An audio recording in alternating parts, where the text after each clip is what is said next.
The Great Mississippi Flood of 1927. A true American story. They woke up to silence first. No birds, no wind, no church bells drifting over the delta. Just water. Endless, brown, rising water slipping through doorframes, swallowing roads, turning farms into open graves. By the time America realized what was happening, the Mississippi River had already decided the fate of nearly 1 million people. In the spring of 1927, the most powerful river in North America did something it had never done before and has never done again in quite the same way. It broke through the walls men had built to control it and reminded the United States, brutally, that nature does not negotiate. The Mississippi River had always been both a gift and a threat. It carried cotton, corn, timber, and steel. It made cities rich, St. Louis, Memphis, New Orleans, but it also carried memories of destruction, whispered in muddy currents that locals had learned to fear. For decades, engineers insisted they could tame it. Levees, they said, would be enough. Higher levees, stronger levees. America believed them. In early 1927, the rain began. It didn't fall like normal rain. It arrived in relentless sheets day after day across the Midwest, Illinois, Missouri, Kansas, Oklahoma. The Ohio River basin filled first, swelling unnaturally, feeding into the Mississippi like a warning no one wanted to read. By March, the ground was already saturated. Fields turned to swamps. Creeks erased themselves from maps. In Cairo, Illinois, where the Ohio meets the Mississippi, the river rose with terrifying speed. Levees groaned. Wooden homes leaned. People stacked sandbags until their hands bled. Newspapers tried to stay calm, but the numbers betrayed them. Water levels were rising faster than engineers had ever recorded. Then, the levees began to fail. At first, it was small breaches, cracks, leaks, muddy boils bubbling up from beneath the earth. Farmers watched helplessly as their land vanished overnight. Entire towns evacuated with only what they could carry. Trains were packed with refugees who didn't know if they would ever return. But the real disaster had not even started yet. In April, the river reached Arkansas and Mississippi with unstoppable force. On April 21, 1927, near Mounds Landing, Mississippi, a levee collapsed in what witnesses later described as a sound like thunder tearing the sky open. A wall of water exploded outward, racing across the delta at highway speed. Homes disintegrated, livestock drowned. The water did not retreat politely. It lingered, thick and poisoned, turning the Mississippi Delta into a stagnant inland sea. When the flood finally slowed, what remained was not relief, but revelation. Dead animals floated against collapsed porches. Coffins rose from graveyards and drifted into fields. Wells were contaminated. Crops rotted in the soil, and the smell of decay hung over the land for months.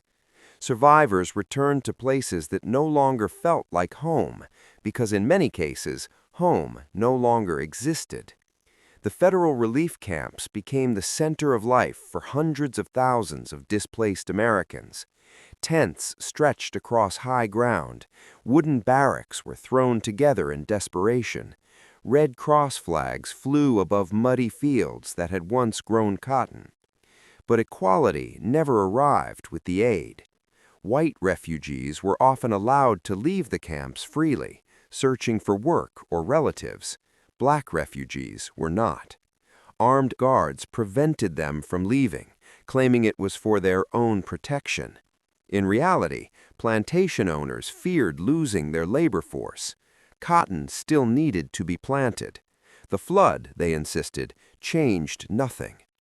Men were forced to work from sunrise to nightfall repairing levees and roads, paid in food scraps if they were paid at all. Women cooked, cleaned, and cared for children in conditions that bred disease.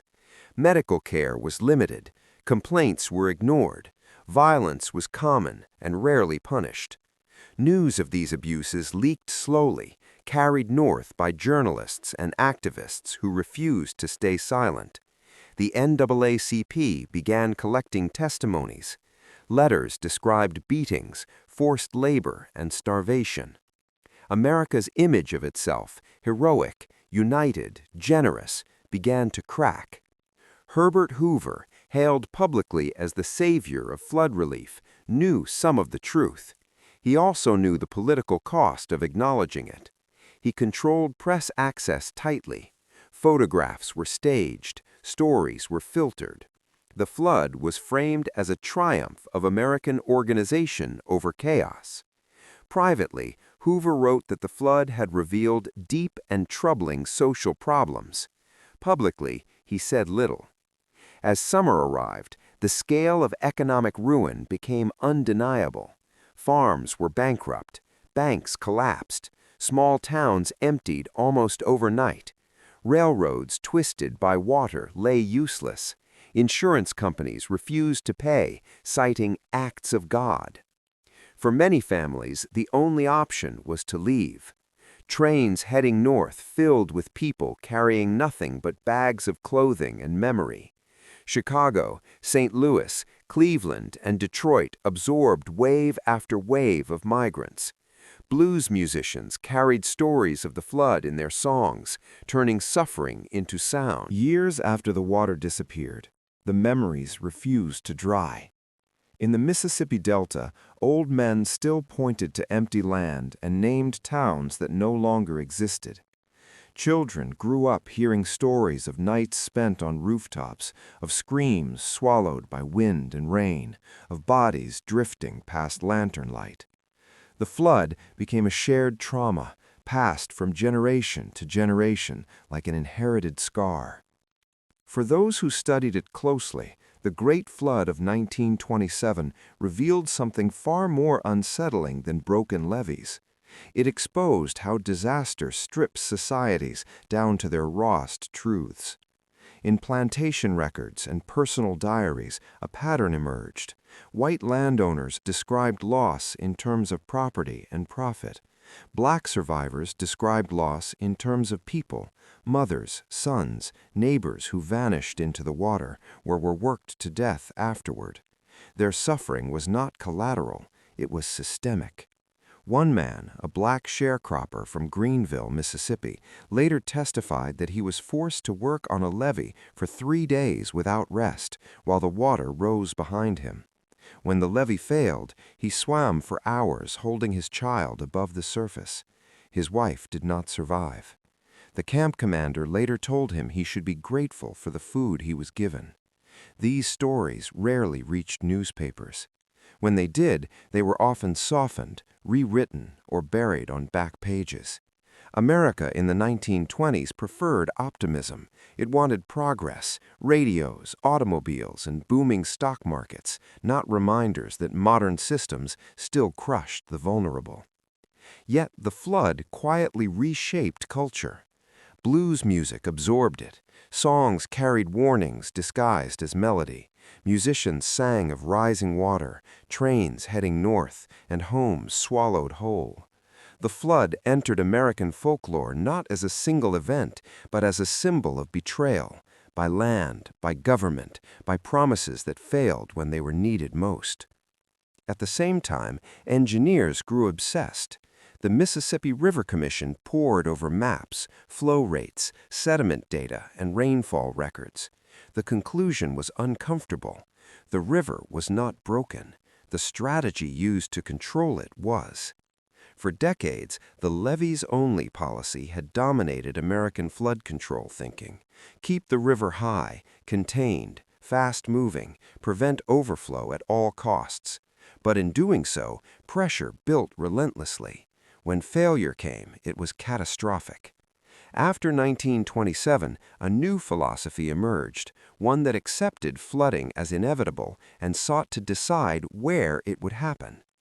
By the time historians began to call the Great Mississippi Flood of 1927 a turning point, the people who had lived through it were already aging into silence. What remained were documents, yellowed letters, internal government memos, Red Cross reports never meant for public eyes. When these sources were read together, a pattern emerged that challenged the official narrative America had told itself for decades. The disaster had not simply revealed inequality, it had relied on it. Internal correspondence from relief administrators showed clear concern about labor stability in flooded regions. Keeping black workers in camps was framed as economic necessity. Leaving, officials worried, would disrupt agricultural recovery. Human freedom was treated as a logistical problem. In one memo, an official wrote that allowing black refugees to leave camps would result in permanent loss of plantation efficiency. The sentence passed through multiple hands without objection. Efficiency mattered more than dignity. At the same time, white landowners lobbied aggressively for compensation, framing themselves as victims of uncontrollable natural forces. Their losses were documented, photographed, quantified. Black losses were rarely recorded by name. When Congress debated funding for flood relief, testimony focused on levees, crops, and railroads, not bodies.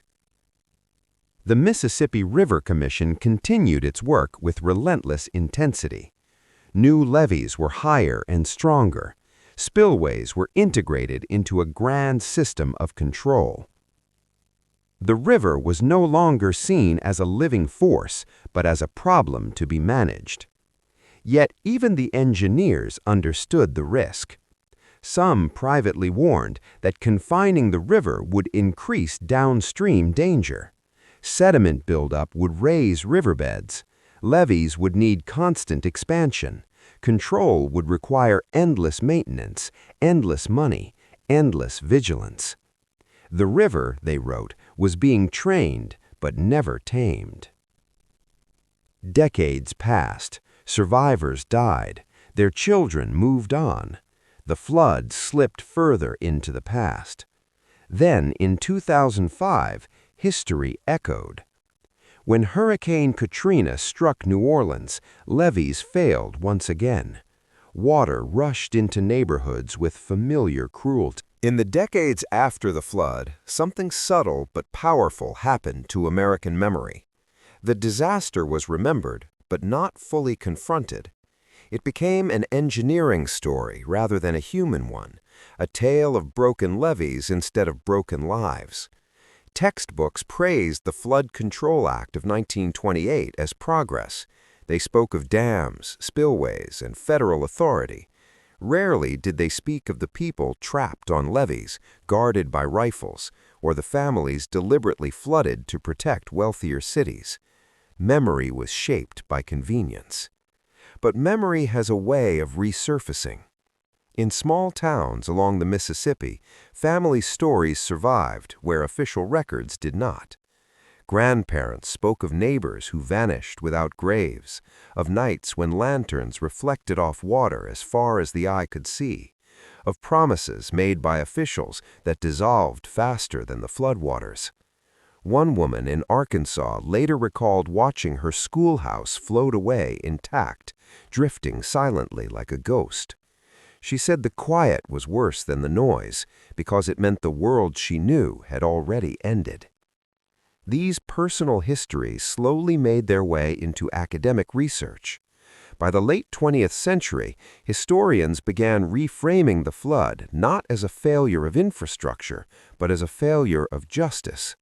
The question was no longer whether America could control rivers, but whether it could confront the consequences of how it chose to do so. Meanwhile, the Mississippi River system grew more constrained than ever.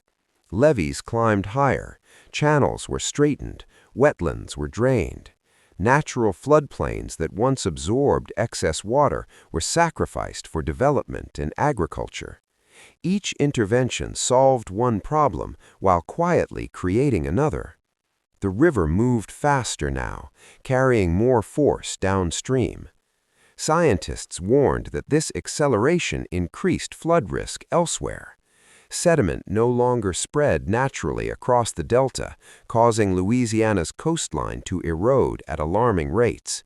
Land disappeared into the Gulf of Mexico, mile by mile, year by year.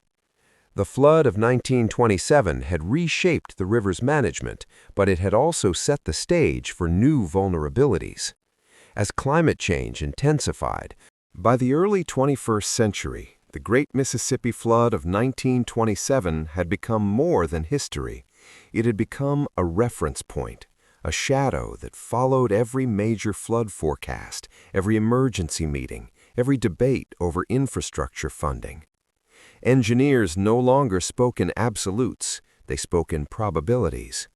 River models grew increasingly sophisticated, but they also revealed an uncomfortable truth. The Mississippi system was approaching the limits of control. Levees built to protect cities funneled water downstream with growing intensity. Spillways could relieve pressure, but only by intentionally drowning designated areas.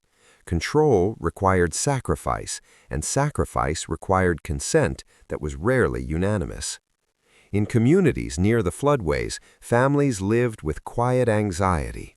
They knew their land was part of a plan that might activate without warning. Official documents described these areas in neutral language, relief zones, overflow capacity, but residents understood the reality. Their homes were buffers. The language of safety masked a hierarchy of risk. As climate change reshaped rainfall patterns, the Mississippi Basin began experiencing what scientists called compound flooding. Heavy upstream rain collided with storm surge from the Gulf, trapping water with nowhere to go. The river rose not only higher, but faster. In 2011, when the Morganza spillway was opened for the first time in nearly 4 decades, thousands watched as water was deliberately redirected into rural Louisiana. Farms flooded, homes were lost. Officials described the operation as a success. The city of Baton Rouge was saved. Success depended on perspective. The echoes of 1927 were unmistakable. Once again, decisions were made that traded one community's survival for another's. Once again, those with less political power bore the heaviest cost. The difference now was visibility. Social media carried images instantly. Voices once silenced could speak directly to the nation. But visibility did not guarantee justice. Compensation remained uneven, recovery slow, trauma persistent. Disaster, it turned out, evolved. The Carter family never planned to become part of American history. They were farmers, not storytellers, living on a narrow stretch of land near Greenville, Mississippi, where the soil was dark, rich, and dangerously close to the river. In 1927, Thomas Carter was 32 years old. He believed in work, weather, and routine. He believed the river could be trusted because it always had been. When the rains came, he stacked sandbags like everyone else. When officials said the levees would hold, he believed them.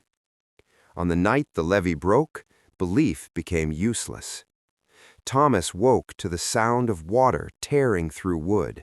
The house shook as if struck by an invisible force.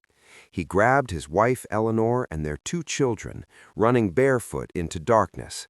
The water moved faster than he could think. It knocked him off his feet, stole his grip, and carried Eleanor away before he could scream her name. By morning, the land was gone. Thomas survived with his children by clinging to a cottonwood tree for nearly a day. When they were finally rescued, Eleanor was already a memory. Her body was never found. Officials recorded the loss as property damage. Thomas never forgave the river, But more than that, he never forgave the men who said it was safe. In the relief camp, he watched black families guarded by armed men, forced to work while grieving. He saw mothers begging for medicine that never arrived. He saw food thrown away because distribution had been mismanaged. The flood had stripped away not just land, but illusion. When the water receded, Thomas made a decision that would echo through generations. He sold what little he had left and boarded a northbound train to Chicago. The city was cold, loud, and indifferent. Jobs were scarce. Racism was quieter than in the South, but just as sharp. Thomas worked in a steel mill, his hands blistered and bleeding, haunted by water in his dreams. His children grew up far from the river, hearing stories of a place that no longer existed. For them, the flood was a ghost story. For Thomas, it was a wound that never closed. His son, Samuel, grew up during the Great Depression. He learned early that security was fragile. By the time Michael Carter finished writing his series on the flood, he understood something his great-grandfather never had the words to express. The disaster was not just an event that happened to people. It was a system acting under pressure, revealing its true priorities. History did not repeat itself because it was forgotten. It repeated because it was never fully addressed. Along the Mississippi, the future was already taking shape. Town councils debated whether to rebuild after floods or retreat. Insurance companies quietly redrew maps, raising premiums or withdrawing coverage altogether. Families faced impossible choices: stay and risk everything, or leave and lose a sense of place passed down for generations. The river no longer announced disaster with surprise. It came with forecasts, models, and warnings. But warnings did not guarantee action. Politics slowed response. Budgets delayed repairs. Responsibility shifted from one agency to another. Time was always lost. Scientists warned that the Mississippi Delta could lose thousands more square miles of land by the end of the century. Without wetlands to absorb storm surge, levees alone would not be enough. The same belief that failed in 1927, faith in walls without regard for consequence, threatened to fail again. Yet there were signs of change. Some communities began restoring floodplains, allowing rivers room to breathe. Others invested in early evacuation systems designed around equity rather than convenience. Long before engineers measured the Mississippi in cubic feet per second, before politicians argued over budgets and boundaries, indigenous nations had understood the river differently. They lived with it, not against it. Seasonal flooding was not failure, it was renewal. The river fed the land, reshaped it, and demanded respect rather than domination. That understanding was erased as America expanded westward. The river became a tool, a highway, a machine expected to obey. Levees rose not only from soil, but from belief, the belief that progress meant control. The flood of 1927 shattered that belief, but it did not destroy it. Instead, it forced it to adapt. Control became more sophisticated, more bureaucratic, more distant from the people most affected. Decision-making moved into offices far from the river's edge. Risk was calculated on paper, translated into models, and distributed unevenly across human lives. By the late 20th century, the Mississippi was one of the most engineered rivers on Earth. Its bends were straightened, its banks hardened, its floodplains narrowed. The river still flowed, but it no longer behaved as it once had. It moved faster, it struck harder. Communities downstream paid the price for upstream certainty. Every improvement came with a trade-off rarely explained in public hearings. The river's energy had to go somewhere. In recent years, younger generations living along the Mississippi began asking questions their grandparents were taught not to ask. Why are some neighborhoods always first to flood?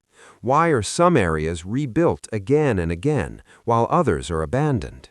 Who decides what is worth saving? The Mississippi River does not announce endings. It simply keeps moving, carrying the past forward into the present, folding one generation's decisions into the next generation's consequences. After 1927, America convinced itself that the lesson had been learned. Federal systems were built, budgets allocated, experts consulted. Disaster became something that could be managed, scheduled, mitigated. But beneath the confidence, the same tension remained, the struggle between human ambition and natural reality. In towns along the river, resilience became a quiet expectation. People rebuilt because leaving felt like surrender. They accepted risk as the price of belonging. Flood anniversaries were marked privately, in kitchens and churches, not in monuments. The absence of monuments was telling. To commemorate the flood would require confronting what had been allowed to happen, who had been sacrificed, and why. Silence was easier. Yet silence did not erase consequence. Economic patterns shaped by the flood continued to influence housing, wealth, and mobility. Areas once flooded remained undervalued. Communities marked as expendable stayed politically invisible. The geography of risk became permanent.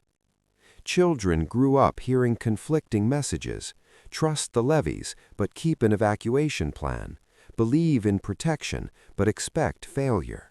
Hope and fear coexisted, inseparable. As the century turned, data replaced memory as the dominant language of safety. Maps glowed with color-coded risk zones. Algorithms calculated probabilities. But data, like memory, reflects the priorities of those who design it. Numbers do not grieve. When the river rose in modern times, There is a moment after every disaster when survival turns into reckoning. The water drains away, the cameras leave, the emergency funds are counted, and what remains is choice. In 1927, that moment passed quickly. America was eager to move forward, to rebuild confidence, to declare victory over chaos. The deeper questions were postponed. They are still waiting. Along the Mississippi today, the river looks calm most days. Barges move slowly, levees stand quiet. From a distance, it appears controlled, domesticated, obedient. But those who know it best understand that calm is not consent. The river is patient. In emergency planning rooms, officials speak about resilience metrics and return periods. They reference the flood of 1927 as a benchmark, a worst-case scenario that modern systems are designed to exceed. But benchmarks can become blinders. When history is treated as a ceiling rather than a warning, preparation becomes complacency. The Mississippi has already exceeded expectations before. Communities that live nearest the river often feel the contradiction most sharply. They are praised for resilience, yet asked repeatedly to absorb loss. Recovery becomes routine. Trauma becomes normalized. Each flood is described as unusual, even when patterns suggest otherwise. Normalizing disaster is another form of forgetting. The descendants of flood survivors sometimes struggle to name the unease they feel. It surfaces during heavy rain, during evacuation drills, during late-night news alerts. It is not fear of water alone. It is fear of abandonment, inherited across generations. This is the quiet legacy of 1927. Time has a way of smoothing the rough edges of catastrophe, but it never removes them entirely.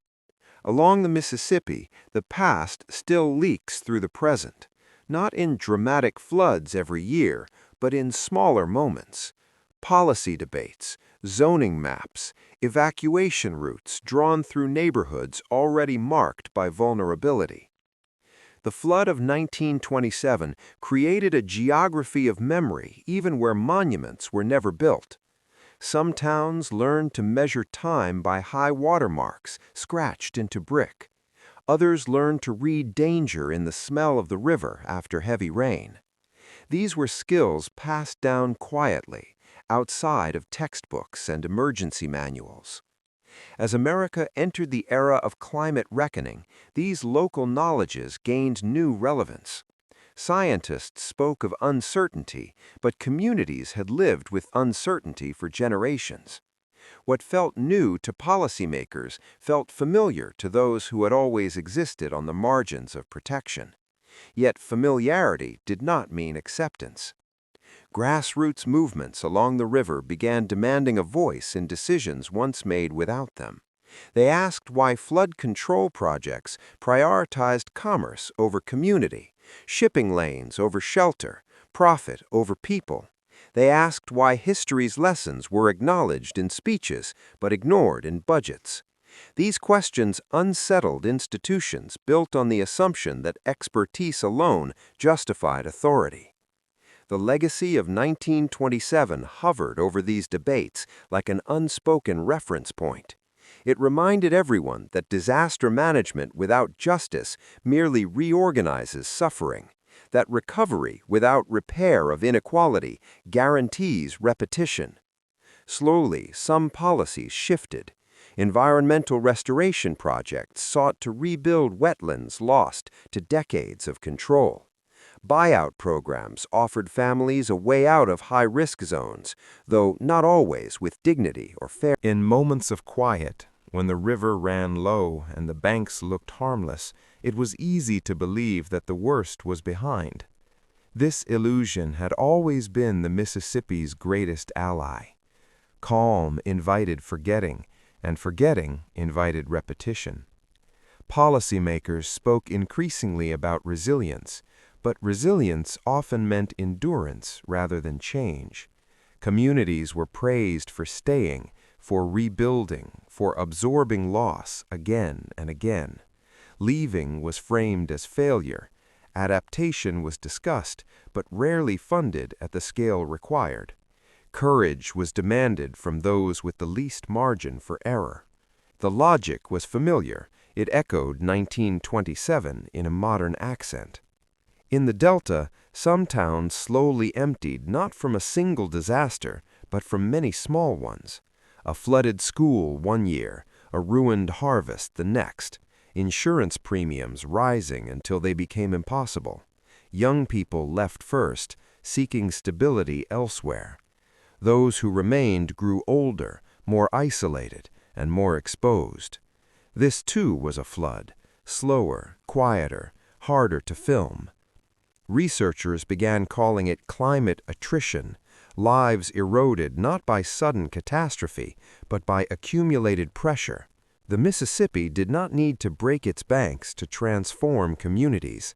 It only needed to remind them repeatedly that safety was conditional. The descendants of 1927 survivors recognized the pattern, even if they did not know the name.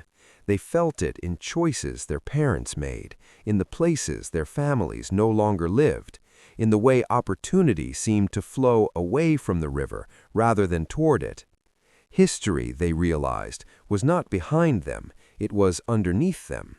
In national conversations, the flood of 1927, In the end, the Great Mississippi Flood of 1927 was never truly about a river overflowing its banks.